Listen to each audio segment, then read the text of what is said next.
Assalamualaikum warahmatullahi wabarakatuh. Perkenalkan, nama saya Faisal Fahmi, peserta Laser CPNS 2021 asal Kabupaten Banjar, BPSDMD Provinsi Kalimantan Selatan, Angkatan 13 Kelompok 4. Pada kesempatan kali ini, saya diberi tugas membuat podcast mind mapping tentang wawasan kebangsaan dan nilai-nilai bela negara. Yang pertama, wawasan kebangsaan.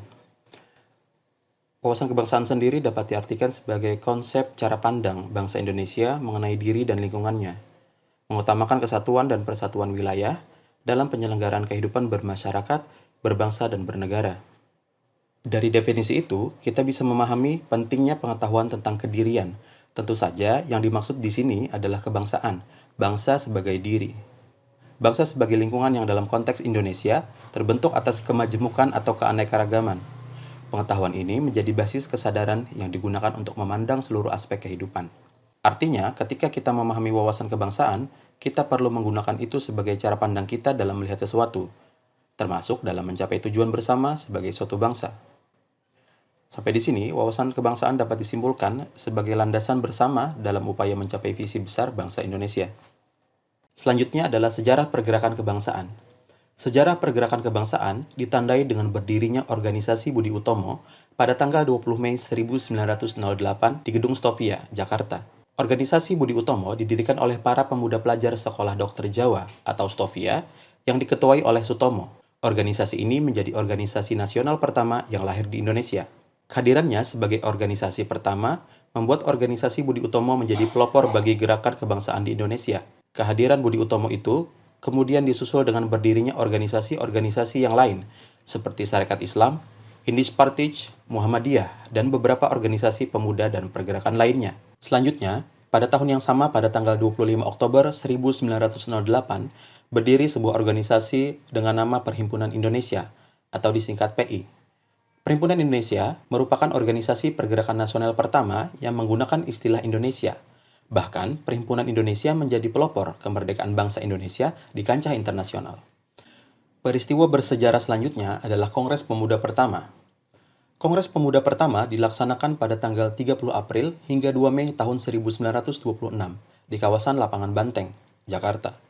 Dalam kongres ini dibahas berbagai persoalan, seperti pembentukan badan terpusat, gagasan persatuan, peran wanita, peran agama, serta peran bahasa menuju Indonesia merdeka. Penyelenggaraan Kongres Pemuda pertama merupakan hasil dari Konferensi Organisasi Pemuda Nasional pada tahun 1925, tepatnya pada tanggal 15 Agustus, di Gedung Lux Orientalis, Jakarta.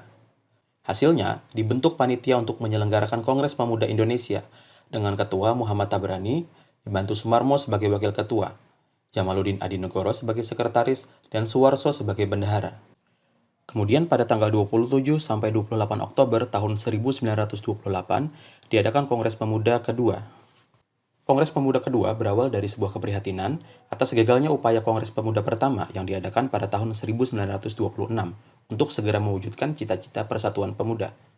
Pemikiran untuk mengadakan Kongres Pemuda kedua dipengaruhi pula oleh berkembangnya pemikiran politik secara terbuka para pemuda. Hal itu didorong oleh beberapa peristiwa sebelumnya, antara lain pemberontakan PKI yang gagal, munculnya pergerakan pemuda yang bersikap kooperatif maupun non-kooperatif, pulangnya banyak anggota Perhimpunan Indonesia dari Belanda, hingga berdirinya partai-partai politik sejak tahun 1927. Kemudian, pada tanggal 1 Maret 1945, diumumkan pembentukan BPUPKI, Badan Penyelidikan Usaha-Usaha Persiapan Kemerdekaan Indonesia, atau dalam bahasa Jepangnya disebut Dokuritsu Junbi Chosakai. Pembentukan BPUPKI bertujuan untuk mengkaji, mendalami, serta menyelidiki bentuk dasar yang cocok guna kepentingan sistem pemerintahan negara Indonesia pasca kemerdekaan. Jadi, BPUPKI tak lain dibentuk untuk mempersiapkan proses kemerdekaan Indonesia.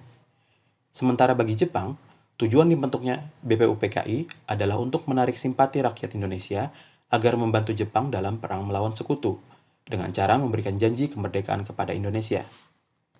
Peristiwa pergerakan kebangsaan yang terakhir adalah berdirinya PPKI. PPKI adalah singkatan dari Panitia Persiapan Kemerdekaan Indonesia. PPKI dalam bahasa Jepang disebut Dokuritsu Junbi Inkai.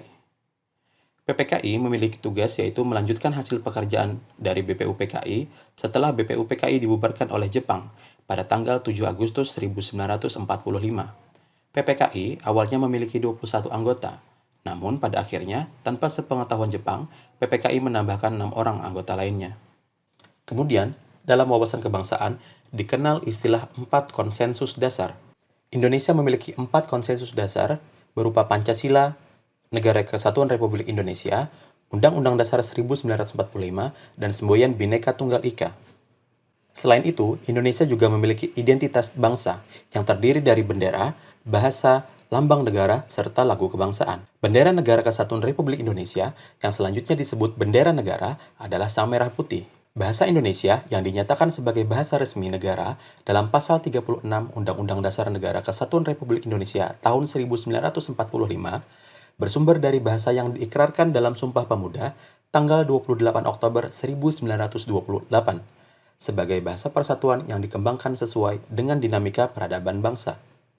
Lambang Negara Kesatuan Republik Indonesia berbentuk Garuda Pancasila yang kepalanya menoleh lurus ke sebelah kanan, perisai berupa jantung yang digantung dengan rantai pada leher Garuda, dan semboyan Bhinneka Tunggal Ika ditulis di atas pita yang dicengkeram oleh Garuda.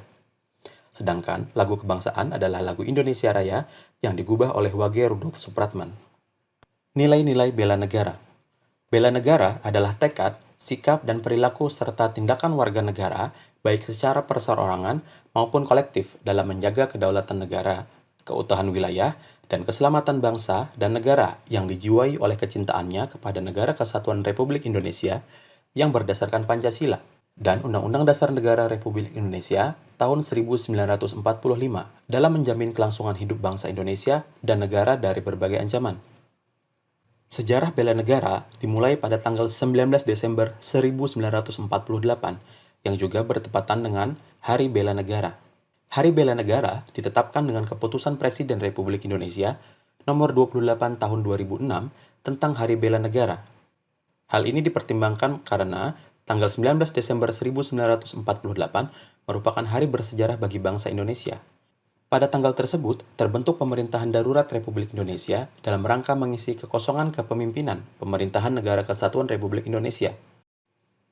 Dalam Undang-Undang Republik Indonesia Nomor 23 Tahun 2019 tentang pengelolaan sumber daya nasional untuk pertahanan negara, Pasal 7 dijelaskan bahwa keikutsertaan warga negara dalam usaha bela negara salah satunya dilaksanakan melalui pendidikan kewarganegaraan dengan pembinaan kesadaran bela negara dengan menanamkan nilai dasar bela negara yang meliputi cinta tanah air, sadar berbangsa dan bernegara, setia pada Pancasila sebagai ideologi negara, rela berkorban untuk bangsa dan negara, dan kemampuan awal bela negara.